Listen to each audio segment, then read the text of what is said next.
Dabar pakalbėsime apie ausinukus, kurie yra naudojami vaiko raidos klinikos centruose, tiek Vilniuje, tiek Kaune. Ir kas jau juos yra matęs, tai tiems turbūt irgi bus labai įdomu išgirsti, o kas nematęs, tai kviečiu pasiklausyti. Tai šie ausinukai, jie yra profesionalūs ausinukai. Jie turi savyje specifinę jau jungtį, kur yra grinai pritaikyta įrangai, kurią naudojame centruose. Kodėl sakau, kad šitie ausinukai yra profesionalūs? Todėl, kad jie yra labai lankstus, jie yra atsparūs smūgiams ir šie ausinukai, jie yra pritaikyti masiniam naudojimui.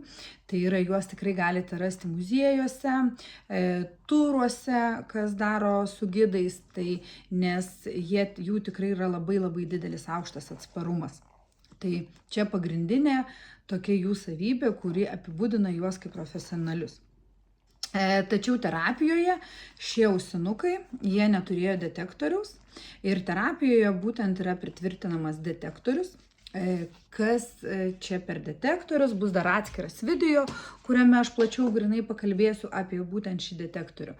Tai šiame video trumpai, tai yra detektorius, kuris perduoda signalą per kaulą. Tai yra, jisai remiasi į kaulą ir per kaulą jisai garsas pasiekia mūsų kochliją, nes garsas persiduoda per kaulą, o mūsų būtent vidinė kochlijos ausis, jinai yra apsupta kaulo, todėl visas tas garsas ir pakliūna į mūsų ausį.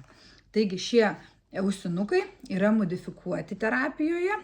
Ir ką labai aš noriu pabrėžti, kad tai yra padaryta iš vienų ausinukų, yra padaryta 2 ausinukai. Būtent va šita jungtis su 5 adatėlėm ir 5 laidais esančiais viduje, čia tiesiog yra tokia specifinė šitų ausinių specifikacija, leidžia mums pajungti 2 ausinukus. Tai yra, leidžia mums pajungti va šitą detektorių, kurį mes kalbėsime vėliau, kuris gali būti visiškai atskiras ir gali būti visiškai atskirai gali būti visiškai atskirai pajungtas prie klausomos įrenginio, nes mes galim jo visiškai viena naudotis, bet apie jį toliau vėliau. Tai jis yra tiesiog pridėtas ir pakeisti perjungti laidai. Tai šitas ausinukas veikia kaip 2 ausinukai. Tai yra, vienas ausinukas eina kaulo detektorius, kitas ausinukas eina oro ausimi. Tai yra ta, ką mes perduodam ausimi. Ir kai mes užsidedam, čia yra perdodama kaulo jungtis, čia yra perdodama ausies jungtis. Tai tiek apie šiuos ausinukus ir sekite kitus video apie kaulo detektorių.